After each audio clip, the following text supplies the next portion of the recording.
Hello, everyone, and welcome to the latest and greatest episode of the Lobot Podcast. I'm Tyler. I'm depressed. I hit you with that as a surprise. I didn't expect that. We are back at the Bachelor Pad. We are back at the Trap House. We are back at the Crackden. Crackden. It's been a couple of weeks, right? Has been, yeah. We missed last week. Doesn't feel like it. It doesn't. Usually when we go week to week, it feels longer. Yeah. But you've been away for a couple of weeks. No. I started a new job, so last weekend was super busy for me. You've been away from me. Yes. Yeah. I am one of the store managers of a new store in LA called Subtype. Yep. Which is a streetwear and high-end like fashion luxury store. Yep. If you're into bad and bougie stuff. Yeah, come through. I'm in Rundle Street. Come through, say hi. But I will have every Saturday off now. So we can record the pod every Saturday, which would be great. Which is today, Saturday. Which is today, Beautiful. Saturday the blah, blah, blah of June. I don't know what I don't even know what today's date is. 19th? 19th it is? 19th. It is the 19th. Hell yeah. Saturday the 19th of June. And we just watched 2 games today. Yes. Game 6s of Philly, Atlanta. Yep. And Clippers and Utah. Yes. So, we'll recap what we missed last week. A wise man once said Suns in 4. And unfortunately, he was correct. My Denver Nuggets got knocked out. Swept, not knocked out, swept. They got swept. Let's say it right for the people. They got swept. And, look, it is what it is. Nothing you can do about it. Nothing you can do about it. Our team lost first round. You made it to the second round. Yeah, so, yeah. It is what it We're is. missing our second best player. Jokic put up great numbers still. Oh, MVP numbers. MVP numbers, yeah. It happens. We talked about Lakers leaving. That was 2 weeks ago. Yeah, they straight up left. They straight up just left. Nothing we can do about what it. else happened second round? It was interesting. First round. Yeah, first. We recapped the first round 2 weeks ago. Second. Oh, yeah, we did. Yeah. Well, it's been so long, man. It's been so long. Don't leave me so long next time. We'll talk about the 2 series we watched today. Yes. And then we'll talk about the 2 series that are still going on. Yeah, series going on, potentially upcoming. There's Yep. going to be a lot of stuff. The first game today, which I guess is what we'll start with because that was the least anticlimactic out of the 2 games, is Game 6 of Atlanta versus Philadelphia. Yeah. So I'd say it Philly, was the most anticlimactic. that was the anticlimactic one out of today. Yeah. Yeah, that's what I said. Did I say most anticlimactic? No, it is the most anticlimactic. Yeah. Oh, so I said least. You said least. Least, sorry. The least dramatic. The least is dramatic. probably Yeah, what I should have said. Clippers one was probably very dramatic. Yeah. No one went home today. There's going to be a Game 7 in a couple days, probably. Yeah, for Philly, Atlanta. But Philly won 105-99. Yeah, they started off struggling a little bit. Yep. They made Embiid's life hell. Yeah. Double teamed him the moment he got the ball. But he's too big. He ended up being too big. They had a lot of help from Maxey. They had a lot of help from their bench. Atlanta, apart from Trae, struggled to get it going. Kevin Huerter had a good game. Yeah. But Philly just got him across the line today. I'll go through the stats quickly. So Philly ended up with the win. Tobias Harris, 24 points, 5 rebounds, 2 assists. That's pretty decent for a Tobias game. His efficiency wasn't really there, but it's not bad. He played good defense. The fact that he got above 20 points at all is probably what you need at this point, honestly, especially when Simmons is going to get 6 points. And Danny Green's out. No, Danny Green is one of your defensive anchors as well. Bet Embiid, 22 points, 13 rebounds. It's a bit of a disappointing game for Embiid. We've seen Embiid go for 35, 40 points and 15, 16 rebounds. Yeah. But it got the job done. Got the job done. They made life difficult for him. They did. But at a certain point, it was just like Embiid's too big for these guys. Yeah. Really is too big. I know going into this series, it was Clint Capella can somewhat contain Joel Embiid because it's another big body that knows how to anchor a defense around the rim, which is where Joel Embiid excels, but no. And even when they got the swap onto John Collins, it just like exacerbates that issue of John Collins is a big dude, but he's like 6'10" and kind of thinner, especially compared to Embiid. Yeah, Embiid's clearly the biggest guy on the court for both teams available. Seth Curry, Mr. Reliable, 24 points, was absolutely phenomenal. He's been one of the key guys this whole playoff. Yeah, for this whole year. Yeah. Like Seth Curry gets overshadowed a lot. Yep. Obviously by his brother because it's kind of hard not to. But Seth Curry is a damn good player. Really good player. And it's a really good thing they have him because I remember it was last year they didn't really have a go-to ball handler or shot creator because he's not a great shot creator, but he'll shoot a shot. Yeah. And it will likely go in. He can create. He can cut. He can create his own 3 sometimes. He's not a Joe Harris where it's I'm going to shoot 3 and that's it. Yeah. Seth Curry can run an offense. He's going to run off ball as well. Yeah. which gets it from his brother. Who would have thought? Yeah, Seth Curry's very, very really, really good. Can slot into nearly any team. He's one of those guys you could find a spot from on any team. Yes, I am a big fan of He'll be in the league for a long time as well. Seth Curry, sorry. Tyreese Mack, like you said, 16 points, 7 rebounds, 1 assist. He was doing a lot today. Really, really good. There were times on defense where he looked phenomenal. Yeah. He brought the energy that they lacked, especially without Danny Green on the defensive end.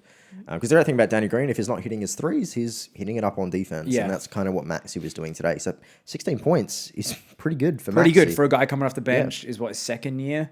Something like that. He's a youngin. Yeah. But good day for second year players. Yeah. We're going to touch on that soon. Yeah. But that pretty much wraps it up for Philly. No crazy games. Yeah. Everyone kind of played a mediocre game. We missed the third quarter. Yep. And that was a big comeback for Philly. We were getting food. Yep. We came back towards the fourth. We came back at the fourth quarter. And it was good. It was a bit anticlimactic. We didn't have the big grand ending in the other game, but that then we again, wanted. Yeah. You know. So for Atlanta, Kevin Huerter, K-Dog, Killer Kev, whatever you want to call him. 17 points, 11 rebounds, 4 assists. Had a great night. Really good night. He was lighting it up. He was playing the Seth Curry role. And some people are like, 17 points, that's not a great night. For Kevin Huerter, a guy you don't expect to get that, he was hitting shots at clutch times. Also, against one of the best perimeter defensive teams in the league. It's true. And he plays on the perimeter. That's what he does. Is. So Kevin Huerter, 17 points, 11 rebounds. I wish we had his percentage there because I swear he shot very well. No, he was very, very efficient. It was him and Trae Young, which were really lighting it up in that first half of the game, especially. Going into halftime, it was out of Atlanta's 52 points. Kevin Huerter and Trae Young had 51 of them.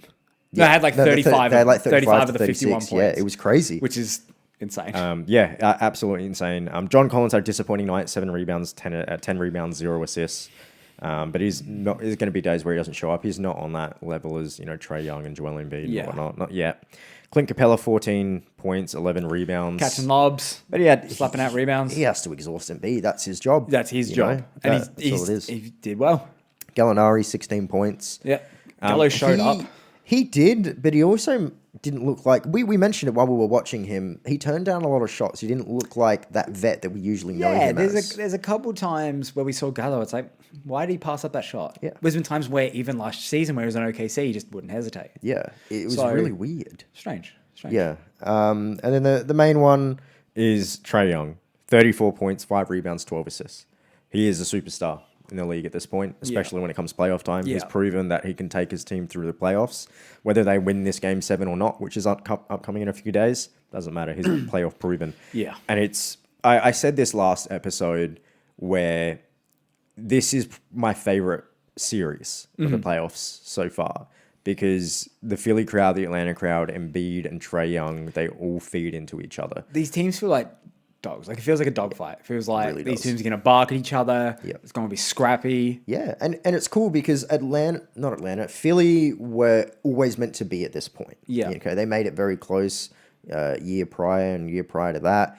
But they've always were meant to be. This was the Philly that we're meant to see, and we're getting it again. So it's cool to see that. The fans love to see that. We're seeing the best Embiid we get to see. Obviously not tonight. He was a good Embiid, but it's not the best Embiid. Yeah. But then with Atlanta, we're seeing probably the biggest underdog in the playoffs right now. The biggest underdog of the playoffs. Yeah. People had them missing the playoffs at certain points, but they're one game away from making the conference finals in the Eastern Conference. It's absolutely insane. You said it. We doubted Lloyd Pierce. We were wrong about the Lloyd Pierce, Nate McMillan situation. I want to say that's potentially the biggest thing I've been wrong about. Yeah. In my time following the NBA, you and I both were really confident in Lloyd Pierce. He just needed time. The team was injured throughout his tenure as the head coach. But the moment Nate McMillan got this team, he turned it around and made it completely different. Different. We are sorry, Nate McMillan. We are sorry. I will submit my apology form to Nate McMillan personally. Yeah. Just fly me out to you. Yeah, fly me out. I'll hand it to you personally. And put me up in a hotel. I'll give you the apology form. I'll give it to you at Game 7. Just get me a courtside seat. I'll give you my apology form if you make it to the conference finals.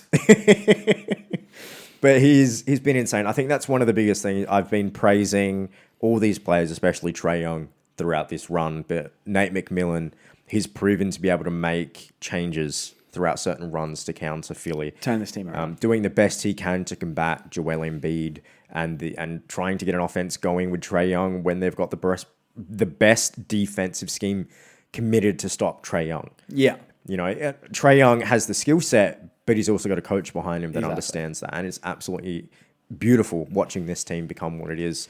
They feel like a complete. This is like we talked about them in the offseason, how they had an A+ in the offseason, and this is sort of the potential we thought we could see from them, and everyone has unlocked that, and it's great. Yeah, it's great. Absolutely. Like they've even got the Lou Will when they need it. Didn't show up today. Didn't play too well. But didn't matter. I don't even think did he even play? He played. Remember he was yelling at the refs about something? Oh, that's right. Yeah. And he kept missing mid-range 0 points. shots. Yeah, he kept missing mid-range Yes. shots. That's why I didn't think he played. He only played 11 minutes. That's fine. That's fine. He didn't play much. He wasn't feeling it today, and that's fine. It happens. It's him and like Jordan Clarkson, these scoring sixth men. It's when they're feeling it. Yeah, Jordan Clarkson. And Jordan Clarkson was feeling it today. Should we move on to the Utah Clippers? Is there any other closing thoughts about this Atlanta series? I'm going to hold my load real quick. I just want it before because there are only 2 games today, so the load of sadness. I'm going to edge for a bit. So this Philly-Atlanta game, quickly, who do you think is going to win Game 7? Wholeheartedly, who do you think is going to win Game 7? Philly. I think Atlanta. And I don't know why. I just feel Trae Young has been this weird enigma. This team has no all-stars. Technically they do in Trae Young, but he wasn't an all-star this year. And we know why. He deservedly didn't deserve an all-star this year. But no all-stars, complete underdogs, and generally, every now and then something weird happens throughout a playoff run. And they're the weird thing that happens. And it still looks like, despite getting Doc Rivers, who I don't think is the best playoff coach, Philly still look a bit weird offensively and defensively. Ben Simmons is an absolute negative on offense. On a half-court offense. It's really disappointing at this point. And I know we were talking about it before, so it feels, to you and I, it feels a bit shitty to talk about him again, but, we got a podcast. We haven't done it in front of the camera yet. No. A lot of things happen that are on camera that we got to talk about. So, Ben Simmons look. What does that mean? I don't know what it means. I'm really tired. How do you feel about Ben Simmons? Also, I just want to say, I don't think we've ever done a podcast at 3 p.m. before. Is it 3 p.m.? I thought it was like 12. No. Oh my god. 3 p.m., dude. All right. It was past my bedtime. How do you feel about Ben Simmons as a whole? Great full court player. He's one of the most switchable defenders we've ever seen. Yep. He was my pick for Defensive Player of the Year this season, and I stand by that. Yep. Doesn't work at all in a half-court offense with his current skill set. And half-court offense is like 60% of an NBA game. Yeah, some would wager even more sometimes. Yeah, it depends on the team and how you run it. It's like at 60 to 75. Yeah. It's a lot. And on full court, in transition, nigh unstoppable. With 2 guys running with him. You can't stop him. Can't stop it. But if you're not running full court transition, he's a liability out there. Mm-hmm. He really get a replacement player. It started as Ben Simmons. And this isn't us shitting on Ben Simmons. But I just praised him essentially. We do need to be realistic about Ben Simmons at this point of his career. He's no longer that young kid. And this team has championships aspirations. Yeah, we need to take this kid seriously. Yeah, and he's just shown time and time again he makes improvements. He's gotten better every year, I think. He has. But in the most minuscule way. The one thing, and we've said it time and time again, he doesn't need to shoot threes. No. He just needs to shoot. He needs to get a mid-range shot, for Christ's sake. He doesn't have that. No. At all. And I know floater or a mid-range jumper. He's got none of that. Because he could easily cut across the tee. Cut across the key. That's really hard to say. Yeah. Cut across the key for a mid-range pull-up. He's taller than anyone that's guarding him, or he's quicker than the bigger guys. Powerful. Yeah. So all he needs to do is Iverson cut and pull up at the free throw line. He also can't hit free throws. Can't. 4 from 14 in the game before tonight. Those 2 things will completely unlock him. But it may not. We may not ever get to see the Ben Simmons. Yeah, we may not get to see. He may not ever get to that point. Which is, can you remember or recall a player throughout our time watching the NBA, a player's come in at this kind of caliber with this amazing skill set and potential for the most part, but then it's come to fruition that you're not going to be what we thought you were. I can't, off the top of my head, I can't recall anyone like Ben Simmons that came into the league. LeBron James heralded him as the prince of the league, was going to be the next big thing, 6'11" point guard that could do everything, but can do so little. Years into the league, does so little. How long has he been in the league for? 4 years? 4 years, roughly. 2016, he was drafted, I believe, so 4 years he's been playing. It's not that long. It's not that long. But we've seen guys make more strides. Like, because everyone has a different path to the top of the mountain. But I'm speaking of where we held him. I know. And that's where we have to hold him. Yeah, you're right. He's on a max deal. I can't give him the benefit of the doubt. We can't rate him on a bell curve. No. We have to be fair. You know, we give guys like Tobias Harris crap because he's on a max deal, never averaged 20 points per game before that. He had to earn it. And as a player, he's good, but he's just not worth that contract. He's not worth that contract. But Ben Simmons is so much more than that. Yeah. He was meant to be the next big thing in the league, not the team, the league. And is that on us?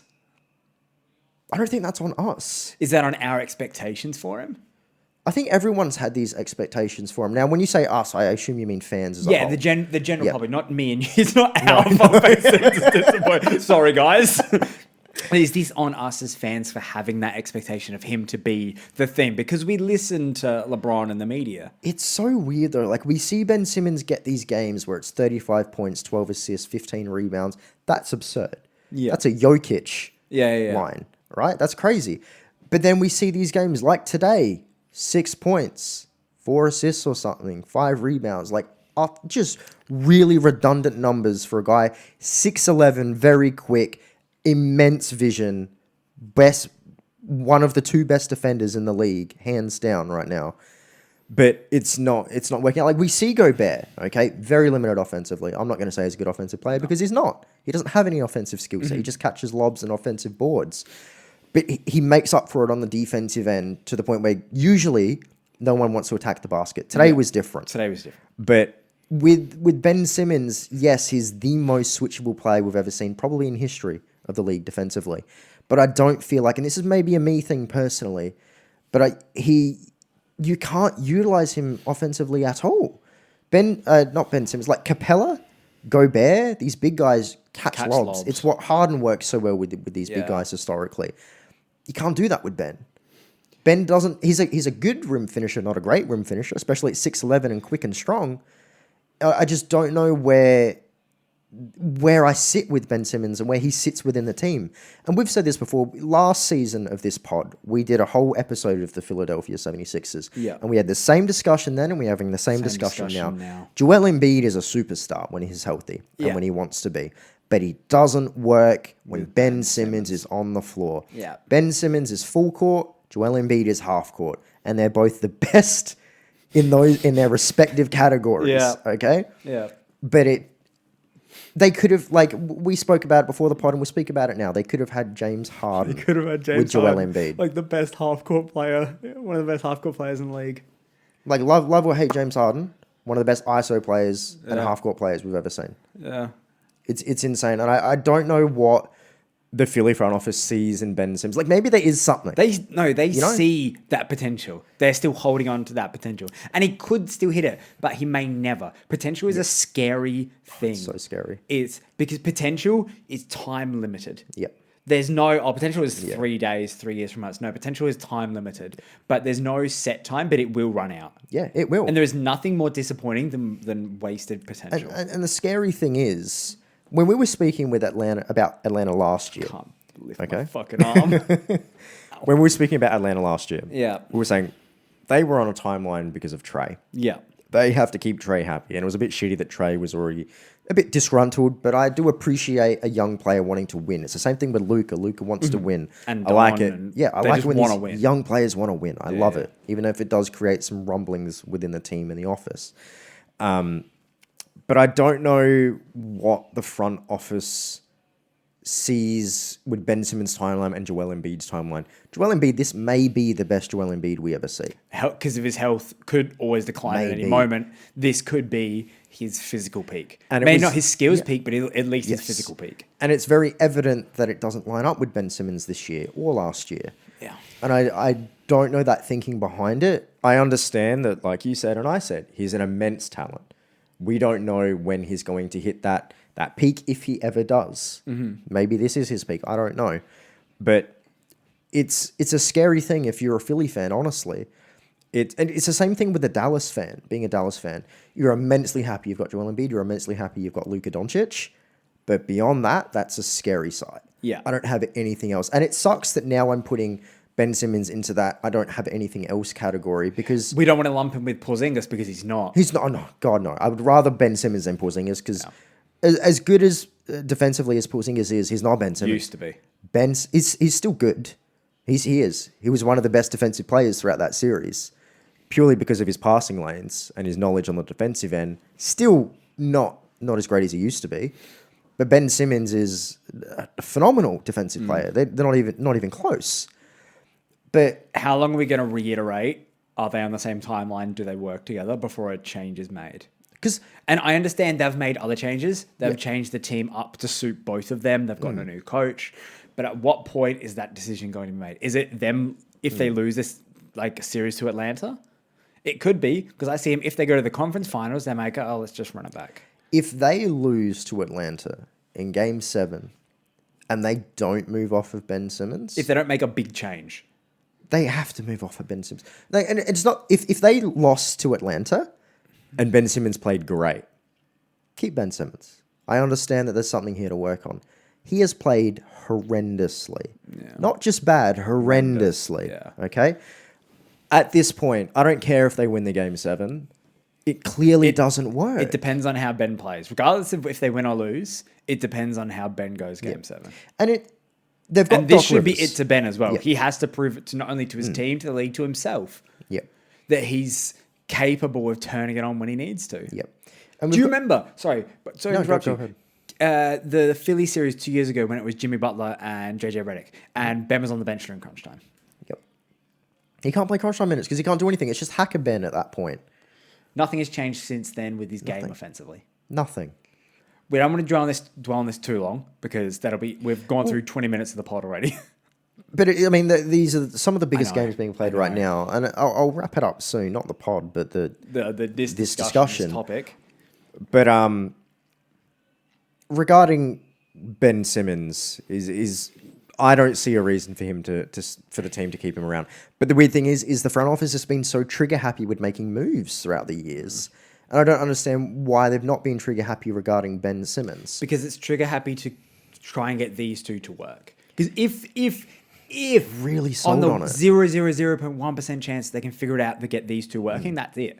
Yep. They've figured it out. That's the biggest puzzle. They've unlocked the league essentially. It's just so risky. But they're risking years and money and fans and everything on it. Potential another rebuilding process if this fails. Yeah, they're taking a risk. And good on them for trying and not just sticking with the same roster. I applaud them making moves to try and figure it out. I appreciate it. I just feel like a lot of the moves they've made should have been different moves.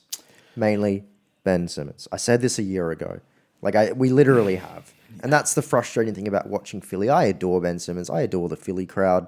But Ben Simmons isn't it. And maybe it's just he needs a different coach. But Doc Rivers historically has coached these kind of point guards.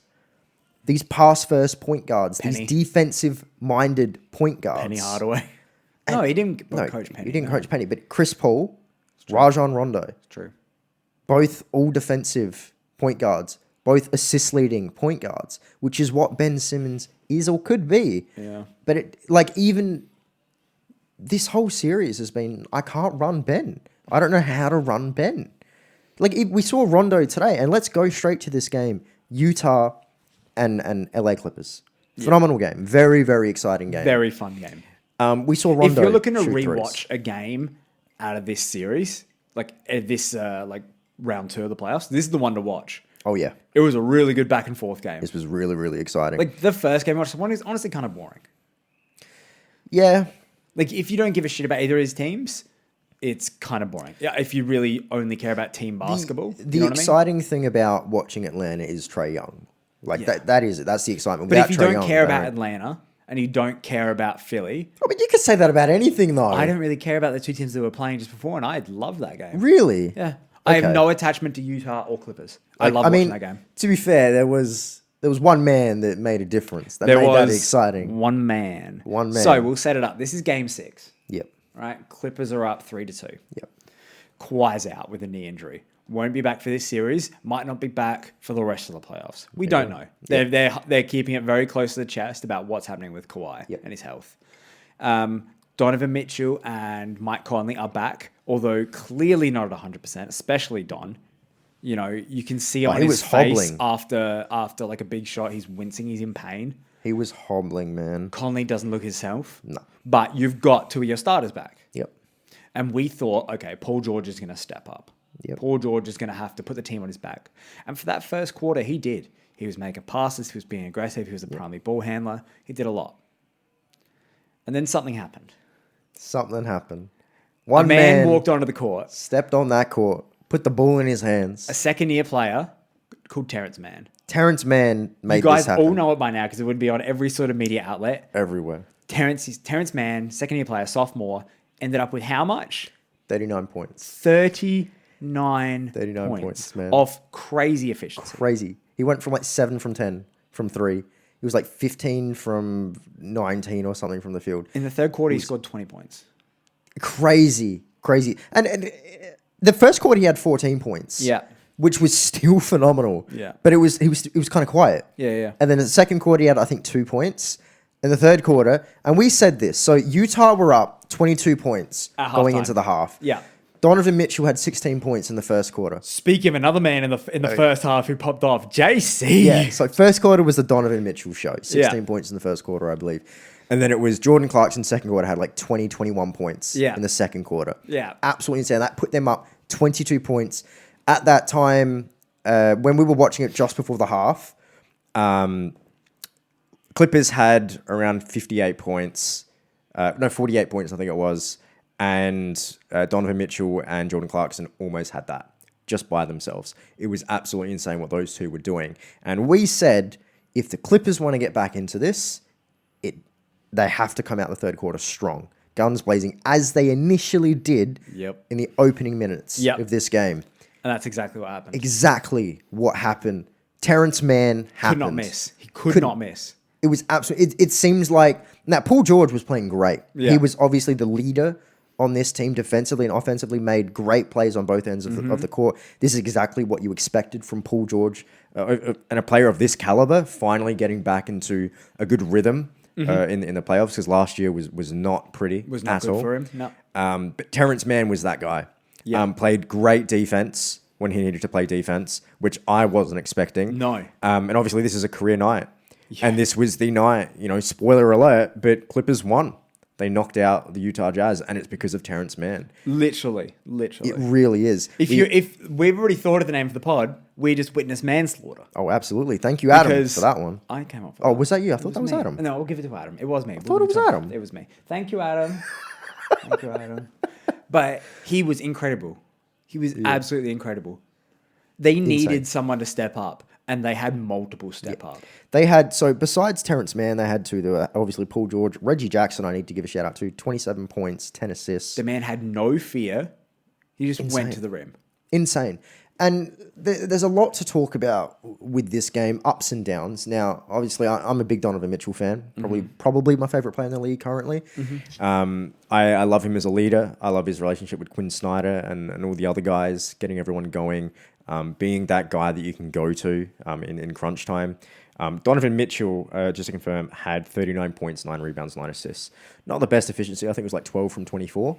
But a phenomenal game. He just needed to get shots up. And he was obviously hobbling. He was injured. And the team was very lucky to have him on the court. It's a shame they lost. But this Clippers squad was just phenomenal. So like you said, Terance Mann couldn't miss. Took everything on his shoulders. I'm a second year dude. I don't care. I want to make the conference finals. First time they've made the conference finals in franchise history. 50 years, which is huge. A great game from Batum. Great game from Batum. Offensively and defensively. And he got cheated out on one of those calls. It was in the second quarter. Clarkson came in. He wasn't hitting any shots. Clarkson went for a 3, and Batum fouled him. All ball, I think. I thought it was clean. They challenged it. It got overruled. I still think it was clean. And that game, I said, this is going to give JC like the hype and the build up to go off. And it's exactly what he did. Got like 21 points. But Batum kept staying confident, got some blocks, got some steals, got some dunks, hit some threes. Yep. It felt like he played 40 minutes. And he probably didn't. This is what when we think Batum, we think 3 and D. And he hit some threes, but it really was his defense today that got everything going. He was a vet. That's exactly what he felt like today. He felt like the vet that knew where to be on the defensive end of the court. But my issue with this game, and I spoke about it while we were watching it, because I was befuddled by it, was some of Quinn Snyder's decisions, especially defensively. Now, you go back and watch this game, even watch highlights. Now, Reggie Jackson didn't really get going in the first half. No. The second half is really where he shined, especially in that fourth quarter to try and close that out. Constantly, he would attack Gobert, and constantly, two things would happen. It would either get the bucket to fall, because for some reason Gobert didn't look like his usual self. Usually teams don't attack Gobert. Mm-hmm. It doesn't make a lot of sense, so I understand why. But Reggie Jackson was going at it. So Gobert always would obviously come up. That's what Gobert's great at. He steps up, usually teams back away. Yeah. They were going at him. And it wasn't a pick and roll with Gobert. Gobert was on... Who sat back? Terance Mann was in the corner. Yep. He would stretch away, go towards the rim, be the help, and he'd be like, kick it out to Mann. Every fucking time kicked it out to Terance Mann. And I don't understand. I could see this happening. You could see this happening. Adam could see this happening. Quinn Snyder couldn't. And that was the most frustrating thing watching this, wanting Utah to win, was I understand Gobert is a crucial player on the court. Mm-hmm. Okay, you even suggested maybe just take him out at this point because he wasn't having an impact defensively at all. Clippers go small ball, have played small ball like the whole game. The big benefit of having Gobert on the court is not to get 4 or 5 blocks a game, it's for the fact that you don't attack the rim. You attack the rim 30% less. Exactly. It forces them to play perimeter ball a lot more than they normally would. Exactly. Prime Dwight Howard had the exact same thing. Yeah. Teams, there was a statistic, I can't remember off the top of my head now, but teams would drastically attack the lane less if Dwight Howard was under the rim. It's the exact same thing with Rudy Gobert. He's just as good. But they kept attacking him, forcing him out from Terance Mann and kicking it out to Terance Mann, who was just a sniper tonight. Absolutely, like I said, 5 from 7. From 3, which is insane numbers. He ended up 7 from 10? 7 from 10 from 3, sorry. Yeah. It was absolutely crazy. And that was my biggest issue with the defensive players on behalf of Utah and Quinn Snyder particularly. I don't think anyone on Utah played particularly bad. No. Conley obviously wasn't his usual self. He's injured. Yeah. He's just coming back from, a hamstring injury or something? Yeah. And he was rehabbing and he re-injured it. So he came back earlier than he probably should have. Yeah. But they needed him. You needed it. They don't have another a main ball handler besides He's been their primary ball handler for the whole season. Yeah. And then Donovan Mitchell obviously being injured, but he 39 points. What more do you want from him? He looked like he was on 50 to 60%. Yeah. But he still came out and came out and balled. Mm-hmm. Tried his absolute hardest. And there was some shots, he just, how did he hit that? Yeah. He's a crazy shooter. Royce O'Neal played phenomenal defense on Paul George at times. Absolutely crazy. JC. Joe Ingles played well when he played. His defense sometimes at Paul George was so good. Didn't matter. But still great defense. Yeah. You've got to applaud it when you see it. Yeah. And then obviously Jordan Clarkson played some of the best basketball we've seen from him. I don't know why he got phased out in crunch time minutes. Because they needed to switch it up. Because every time Don would get the ball, they'd double team him. Yeah. And they'd try and force something to work. And the offense was stale. Jordan Clarkson would have been a good answer to that. It would have been worth a defensive risk because Gobert wasn't working. They kept attacking Gobert or kicking it out to Terance Mann. They'd build bigger on that lead. It didn't make any sense to me. In a crucial game, you need to make adjustments on the fly. Yeah. And they didn't do it quick enough. They didn't do it. He didn't do it. It's as simple as that. I feel like they did it right at the end, but it wasn't quick enough. You need to be on it. We said and that separates a good coach from a great coach, and a great coach from a Hall of Fame coach. Absolutely. We said at this, it was towards the end of the game, and it was if they don't make a change now, it's too late. It would be too late to make a change, whatever they do. And that's exactly what happened. It was too late for any change, and they just ended up having to do garbage time for a minute. Yeah, it was really sad to see. But I mean, Clippers deserve the win. They played much better. Their ass off. With their best player out. Yeah, and I can't hate them for that. Obviously, I wanted Utah to win, but Utah played the best basketball they could. questionable decision-making by Quinn Snyder, in my opinion. Usually I don't doubt him too much. But I would love to be on a fly on the wall in his decision-making prior to that game, even during that game, as to why he's letting these plays happen and these decisions happen.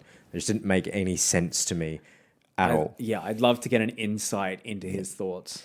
But the good news is, I mean, Ty Lue's now got some respect, which is good. Like, weren't we speaking about him the other night, where it's like he found success with LeBron, but obviously anyone that's coached by LeBron isn't really the coach. That's what everyone says. The perception is that you're not. It's Le Coach, right? Yeah. If you're LeBron's coach, you're going to be clowned. Even if you have success, you're going to be like there'll be the general public will put a little asterisk. Yeah.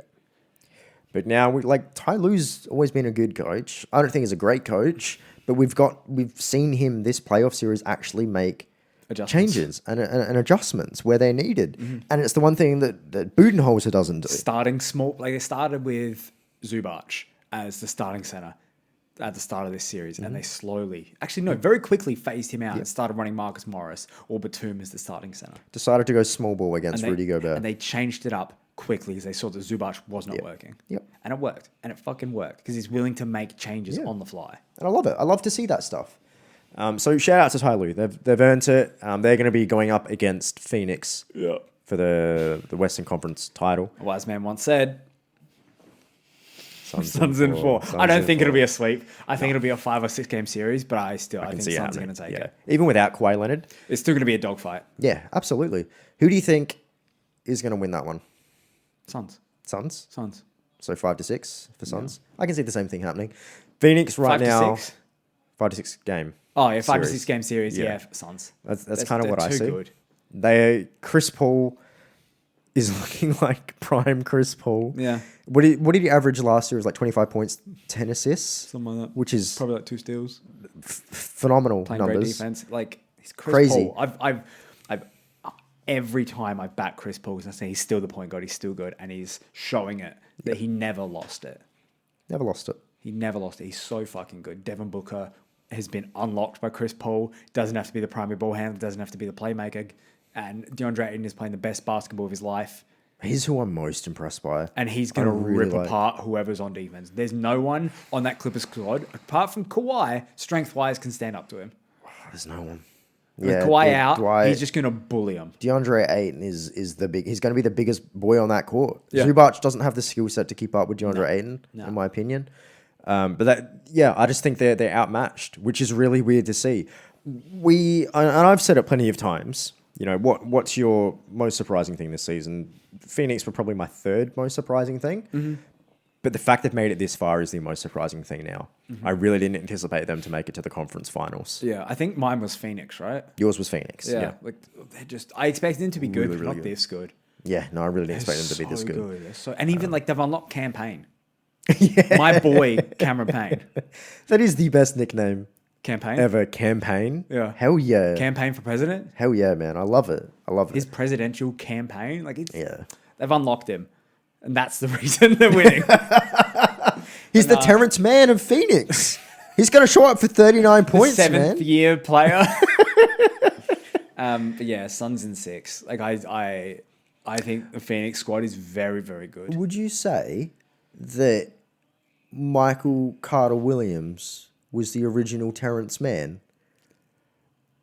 Came out, had his career night and his first night, and then fell off. Would you say Michael Carter-Williams is the original Jeremy Lin? Ooh, that's a good way to put it. And that Terance Mann is just Jeremy Lin of the playoffs? That's some big brain shit right there. All right, so you know how the title of pod was Mann-Slaughter? Yeah. Now it's Michael Carter-Williams is the Jeremy Lin of whatever the fuck it was that you said. I said he's the Jeremy Lin of the playoffs.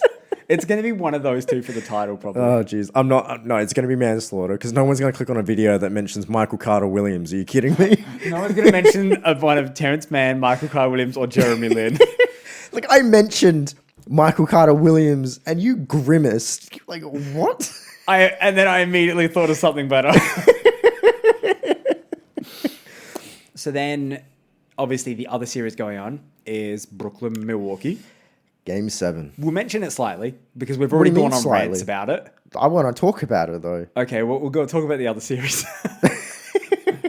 No, there's no other series. There's no other series. Because Phoenix is done. This is it. So, where do we start? Where do we begin? Where do we begin, oh wise one? All right, so James Harden, one leg, still playing 38 minutes a game. Very impressive. So we'll start with the 50-point triple-double bonanza. 49-point. 49-point triple-double bonanza. So with Kyrie out with a hurt ankle, with James Harden with a strained hamstring on one leg, played 42 minutes. Yep. Kevin Durant played 48 minutes, did not sit on the bench the entire time. It went for 49-point triple-double. He is the most versatile scorer in the history of basketball. Oh, scorer, yeah, for sure. Not the most versatile player, but in terms of putting the ball in the hole, he's the most versatile scorer in the history of the sport. I feel like we had this discussion recently, and I think, no, I don't agree with versatile. I think skilled, yes, not versatile. Versatile means he can do... Everything. So you've got... Say you've got 10 ways of scoring. Yeah. Most versatile would have 10 ways of scoring. Yeah. That's versatility. I think he's 10 out of 10 at every way. He can't post up. Yes, he can. No, he can't. He can't back down anyone. He backed down, then just turn around jumper. He's backing down small boys. It's still backing down. That doesn't count. That doesn't count. He doesn't have a hook shot. You're right. He doesn't have a hook shot. The only person, and I'm not even joking, the only person in the fucking league that has a hook shot is Robin Lopez, for Christ's sake. That's how outdated that shot is. Ben Simmons last year or start of the season was actually doing hook shots and it was working. Until it doesn't. That's Ben Simmons. No, until he stops doing it. But I think he's the most versatile scorer in the history of the sport. Okay. And I think he's the most talented and skilled. He might be the best scorer in the history of the basketball. May not have the accolades for it. I respect it. I don't agree with it, but I respect it. And if Budenholzer ran a scheme that allowed him to go off. It's weird, right? It's not Steve Nash. Budenholzer helped Kevin Durant win this. For 2.5 quarters, he said, we're going to play drop coverage if they do a pick and roll. And Katie said, sure, let's do that. Budenholzer said, I'm not going to put Drew Holiday on you at all to give PJ Tucker any rest. I'm not going to put Giannis on you. I'm not going to have them cover the big guys for if you try for a switch. I'm going to put DiVincenzo out there. I'm going to leave Brook Lopez in the drop coverage. And we'll see how you do. And he says yes. And he says, I will do that. Thanks, bud. Thanks, bud. I'm not going to take a rest because this is easy. It really is. And you texted this to me and I texted back. Like, obviously, Durant had one of the best games he's ever played in his career. It was an incredible game on his part. It's like But I texted back and I'm like, more than anything, Budenholzer is so disappointing. So disappointing. There's two sides to look at it. It really is. And you can easily see both sides. It's like one of the best playoff performances in history and one of the worst, I'm not making any changes. One of the most stubborn coaching decisions in history. It really is. It's either my defense is going to work or you're going to stop scoring, which comes first. And he didn't stop scoring. That's bad. Because, like, other players, yeah, maybe. Like, if you're not going up against one of the greatest ever, he's going to stop landing the shots. Yeah. But... Well, it's the thing, like... Terance Mann, for example. Eventually he's not going to go off for 39 every night. No. It's not, you can play drop coverage on Terance Mann. It's not going to matter 2 games into a series. This is Kevin Durant. You know who he is. You know who he is. I don't understand it. And we had this discussion, and for the most part, I think you agreed with me. Mm-hmm. I think Budenholzer is the worst playoff coach I've seen in my time watching the NBA at this level of competitiveness. I'm not talking about those 8th seed teams. They don't count. No, in terms of a competitive playoff team. You might be right. Like, I may not think of any now. He doesn't make any changes. He plays random, and I'm so sick of fucking saying it. But why say, I'm trying to make my team play random? Your team should not play random. No. Your team needs to have an offensive scheme. You can't play ISO ball, so stop playing ISO ball. Drew Holiday doesn't play ISO ball. Middleton doesn't play ISO ball.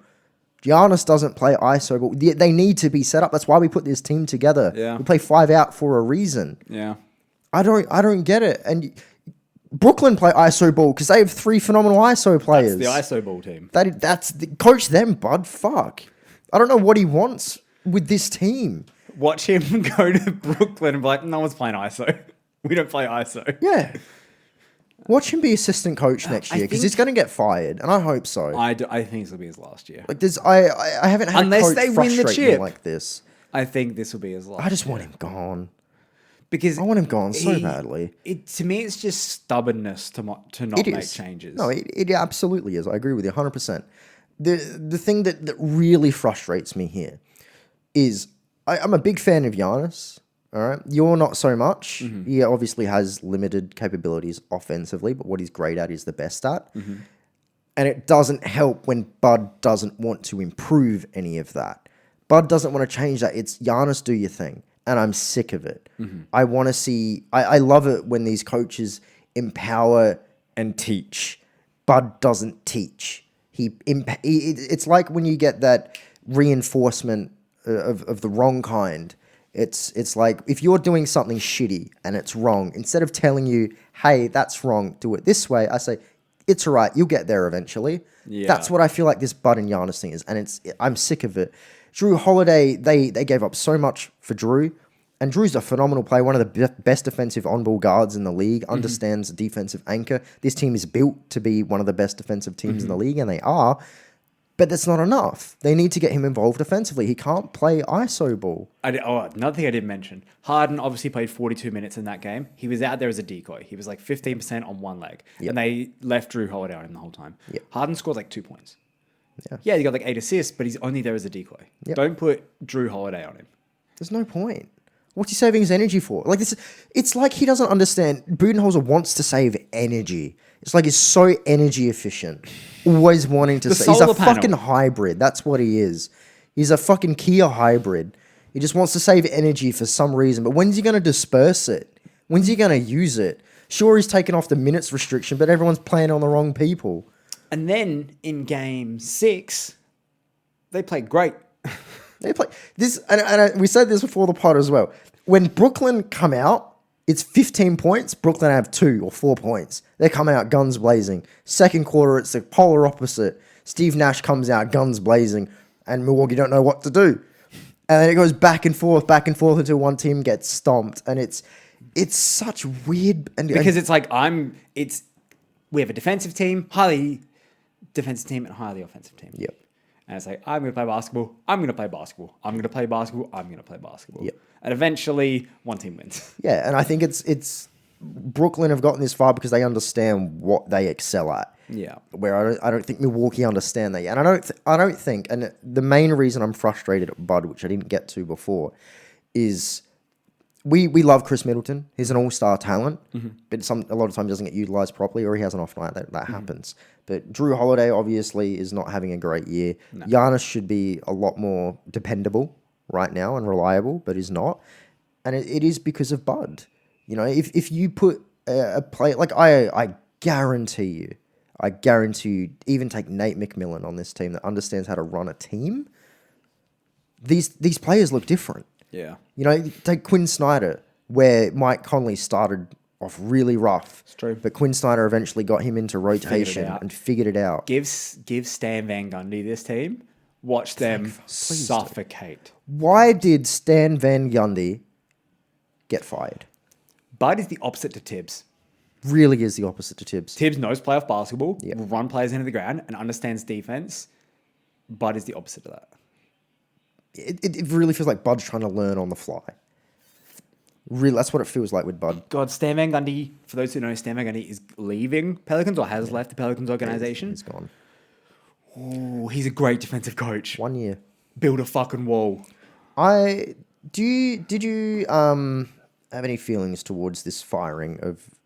Are we going to that? Are we recapping anything for? Let's finish off. Game 7 is up tomorrow for Milwaukee, Brooklyn. Who's your pick? I do think Milwaukee are going to win, and it's purely because James Harden's on one leg. They have no Kyrie. Joe Harris is non-existent. Bruce Brown hasn't been that great. Joe Harris is shooting like 10%. Kyrie's out. Harden's on one leg.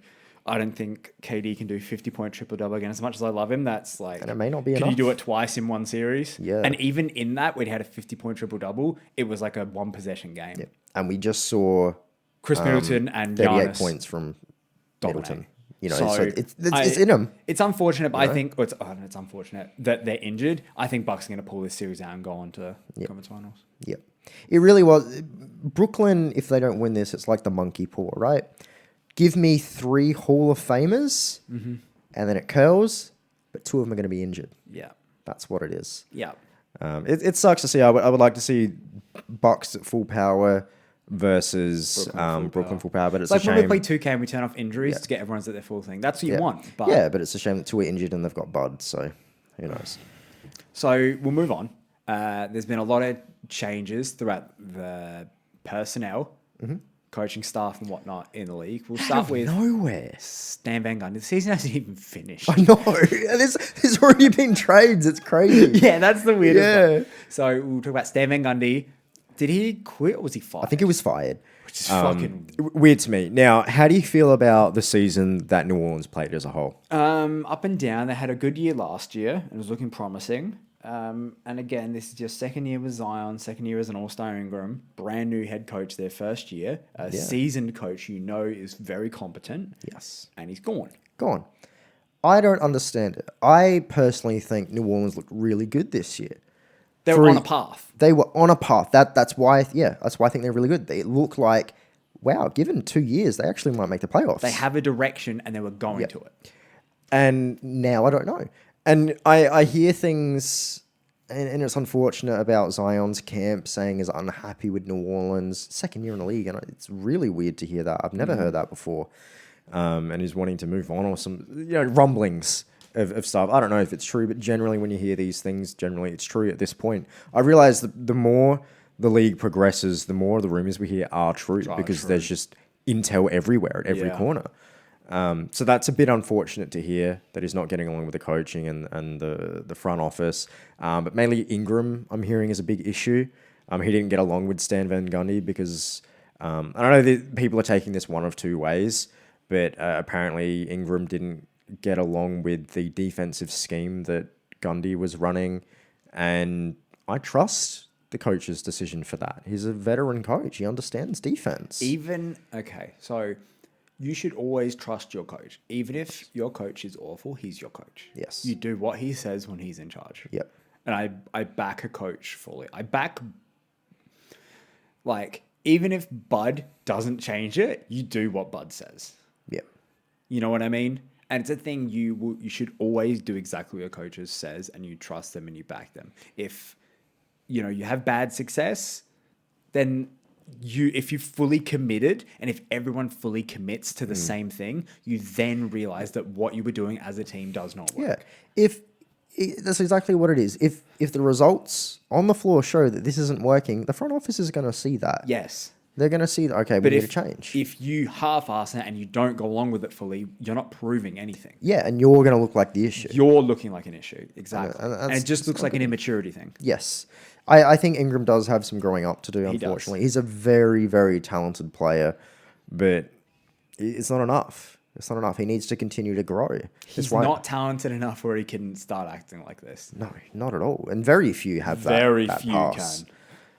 And usually people at that level understand that, that doesn't fly anyway. Yeah, exactly. I don't understand what's going on in New Orleans, and it's a shame to see. But that's not even the worst of it. A very young team. The weirdest situation, in my opinion, is Dallas. What is going on in Dallas? Yeah, I don't know. So Rick Carlisle, after 13 years? Yeah. Gone. Yeah, no longer the head coach. And he left. He didn't get fired. He left. Yep. We had Donnie Nelson, who's the basketball head of basketball operations, left. Yep. And you hear rumblings of players not getting along, specifically Luka with Rick Carlisle. Rick Carlisle, some other front office. Apparently, one of the guys in the front office, which is trying to run things, is really good friends with Mark Cuban, and apparently they linked up on the business side of things, on the basketball side of things. So that's causing friction because the one that's trying to make those decisions doesn't actually understand decisions like a Carlisle would, for example. Even a Mark Cuban for that matter. But that's where these business owners and can basketball. clash. Yeah. They're 2 different entities. You want a basketball person making basketball decisions and a business person make business decisions. It's like a Bob Myers for Golden State. knows basketball. You were saying this before. He really knows basketball. Yeah. And it always ends up poorly if you got a guy like the owner of Knicks. If he starts making decisions, I haven't heard his name in a while. His name, and I'm happy. I'm happy. It's been a while. Perfect. He shut his mouth. But yeah, when he was trying to make decisions, it was ugly. Yeah. You know, I like it when people leave the basketball decisions to basketball minds. People. Yeah. And it sounds like that's not always the case in Dallas. Yeah. And it's really tricky with Luka because he is a phenomenal generational talent. Mm-hmm. And you need to do everything to keep him happy. It also seems like he's a bit of a diva and very opinionated. He is, for sure. Which is a tricky minefield to walk through. Yeah. But Ingram versus Luka. Exactly. It's a different tier. Yeah. And this is where we just said, you're not good enough to really have that mentality yet. Luka is. I would rather him not have that mentality. Yeah, don't be a diva. But is that good where it's like... good. I'll work through it, Luka. Yeah. Give me some time. And I feel like that's maybe what they're going through at the moment. It sucks that Kristaps is an utter failure right now. And the rest of the team is like, what is this? Timothy Hardaway Jr. is their second best player. If only you could trade away everyone except Tim Hardaway Jr. and Luka. Yeah. Like have a complete sale and then try and get Seth the best Curry. things you can. Yeah. Why they let him go, man? He's so good. I think they traded him, did they not? I believe so. Like, why? Josh Richardson? Because they wanted defenders. Yeah, but they need a bit of everything right now. They really, really do. I don't know what's going on there. It's actually quite worrying if I'm a Dallas fan. They've got time. This will be a long off season. They do. I mean, Luke is still very young. He hasn't even signed his extension yet. But he's going to be up for a max extension, which is, I think, $201 million, which is the biggest rookie extension in history. Yeah. And absolutely insane. That's crazy amount of money, but he's earned it. He's earned it. He's absolutely Which is so weird. Yeah, it's so weird. We had a trade already. We'll touch on that real quick. Oh, shit. Boston Celtics have traded Kemba Walker. For the Godfather. For Al Horford and picks. Al Horford's back. Look, the moment they got rid of him, they started playing worse. It's really funny because when Brad Stevens became president of operations, whatever you want to call it, they immediately got there were already rumors of like he's looking to make a trade already. A week later, he made a trade and got Al Horford back. He knows what he wants for a basketball team. It's so crazy. So Celtics traded Kemba Walker, the number 16 overall pick, and in the 2021 draft, and a 2025 second round pick to OKC for Al Horford, Moses Brown, and a 2023 second round pick. It really was to offload that Kemba contract. It really was. And I understand it. Kemba's hasn't worked out. It wasn't working for Kemba in Boston. Yep. Kemba's a great player, just wasn't working there. Yep. It's fine, it happens. Yep. And then what was it? I think is that the biggest? I think that's the only real big trade, the only one worth noting. Or was there any others? I think that's it. I mean, there's more. I'm not going to spend time going through it. Yeah. But that's been the biggest news for the past week and a half. Oh, I love it. We'll be back to weekly pods. I love how Brad Stevens like, I want this job, and you're gone. In a week. Waited no fucking time. We knew Brad Stevens was going to be a good basketball GM. We just didn't know how good. We'll find out soon. I want to know what his goal is. Because obviously he's making these moves in preparation for another move. Recreate that 2018 roster that they went to the playoffs. Obviously the goal isn't to actually have Al Horford on the team. But no, don't give me that look. That's a lie. They traded for him. Yeah, because it's how many years left? 2 years? I think so. 2 years? Yeah. It's better than the 4 years on Kemba's deal. Yeah. But there's no way it's like this is going to improve our roster. No, that's not happening. Not at all. We'll finish it up there. We'll wrap up the pods. We're an hour in. Is like the quickest hour. It's good to be back after a week break. The playoffs are going hot. Conference finals very, very soon. We'll be either talking about them or possibly wrapping up a series. We'd be wrapping up a series. From the conference finals. Oh, not for the conference finals. No, we'll be wrapping up the old series and talk about the conference finals next week. And then we ever closer to the NBA finals. Yeah. And then we'll have a long off season, which will be needed. Yeah. You know what's going to suck is I'm not going to be able not going to be able to take off time off work for an important finals game. Same. We both started new jobs recently. Yeah. So no annual leave. Annual leave. No. Unless we just don't go. Don't go to work, just call up sick. That's it. My advice to the kids. My advice to the kids: if you don't want to go to work, just don't go.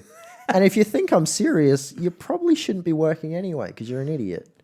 I'm going to be honest. If you take that advice seriously, you're probably an idiot.